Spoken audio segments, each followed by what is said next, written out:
ডিসেম্বরের শেষে বড়দিনের আবহে দেশ ভ্রমণের হিড়িক ওঠে প্রতিবার। তবে এবার পর্যটকদের কাছে ভূস্বর্গ হয়ে উঠেছে আরও সুন্দর। আবহাওয়া বিভাগের পূর্বাভাস ছিল আগে থেকেই, আর সেই মতোই হিমাচল প্রদেশ থেকে কাশ্মীর সর্বত্রই চলছে ভারী তুষারপাত। বরফের সাদার চাদরে ঢেকে গিয়েছে কাশ্মীর উপত্যকা। গুলমার্গ, সোনমার্গ, দ্রাস সহ বিস্তীর্ণ অঞ্চলে যেদিকেই চোখ যায় শুধুই তুষারাবৃত।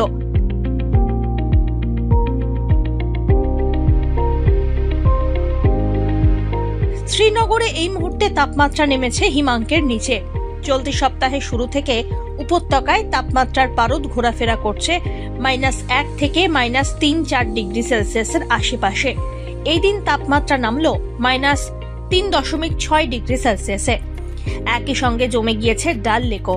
ঝিলের উপরিভাগের জলে পড়েছে পাতলা বরফের আস্তরণ।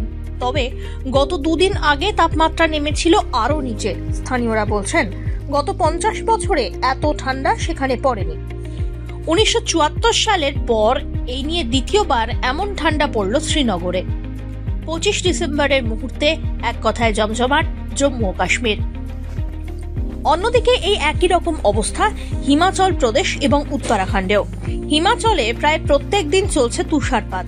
তুষারপাতের ফলে পুরো রূপকথার রাজ্যের মতো লাগছে সিমলাকে। কুলু মানালি রোটাং পাস ঢেকেছে বরফের পুরো আবরণে। ভারী তুষারপাতের ফলে সাময়িকভাবে বন্ধ করে দেওয়া হয় মানালি কেলং হাইওয়ে। হিমাচল প্রদেশে তুষারপাতের কারণে গত 24 ঘন্টায় জাতীয় সড়ক 3, 305 এবং 505 সহ একাধিক রাজ্য সড়কে বন্ধ বিদ্যুৎ এবং যোগাযোগ পরিষেবা।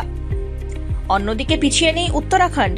খিরসু, আউলি, চামোলি, যোশীমঠ ঢেকে গিয়েছে বরফের সাদা চাদরে। একই সঙ্গে উত্তরকাশী, বদ্রীনাথ, তপবনে প্রবল তুষারপাত চলছে বলে খবর। আবহাওয়া অফিস সূত্রে জানা গিয়েছে, আগামী টানা কয়েকদিন তুষারপাত জারি থাকবে সেখানে। তবে এমন আবহাওয়া চুটিয়ে উপভোগ করছেন পর্যটকরা। কিন্তু সবথেকে বেশি অবাক করা বিষয় হলো, রাজস্থানেও এবারে রেকর্ড পরিমাণে ঠান্ডা পড়েছে। এলাকায় জারি রয়েছে শৈত্যপ্রবাহ। একই সঙ্গে বছর শেষে ঘন কুয়াশার সতর্কবার্তা জারি হয়েছে সেই রাজ্যে। এদিকে শীতে কাবু রাজধানী দিল্লিও। মঙ্গলবার আবহাওয়া অফিসের পূর্বাভাস অনুযায়ী রাজধানীতে তাপমাত্রা নেমে গিয়েছে 7 ডিগ্রি সেলসিয়াসে। একই সঙ্গে কুয়াশার চাদর বিছিয়ে রয়েছে দিল্লির একাধিক স্থানে। কম রয়েছে দৃশ্যমানতা, যার ফলে সতর্কতা জারি করা হয়েছে গাড়ি চালকদের উদ্দেশ্যে।